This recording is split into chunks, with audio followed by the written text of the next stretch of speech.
আজ simile live আপনাদের নিয়ে যাবে অবহেলায় পড়ে থাকা একটি প্রত্নস্থলে। অপরিচিত তো বটেই। পশ্চিমবঙ্গের রায়গঞ্জের কাছে অবস্থিত কমলাবাড়ি গ্রামে এই প্রত্নস্থলটি অবস্থিত। এই স্থলে গুপ্তযুগ, সেনযুগ এবং রাজা গণেশের সময়ের প্রত্ন সামগ্রীর দর্শন মেলে। কমলাবাড়ি হাট এখানে অবস্থিত এবং এই প্রত্নস্থলটির ওপরেই হাটটি আজকে দীর্ঘ সে ব্রিটিশ আমল থেকে চলে আসছে। ছড়িয়ে ছিটিয়ে থাকা পাথর এবং এই যে ইট, তারা বহন করে বিভিন্ন ইতিহাসের সাক্ষ্য।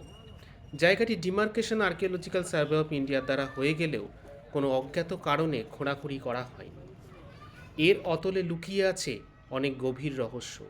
কি ছিল এখানে? কোনো ব্যবসায়িক কেন্দ্র, মন্দির? জানি না। আশা করব খুব তাড়াতাড়ি জানতে পারবো।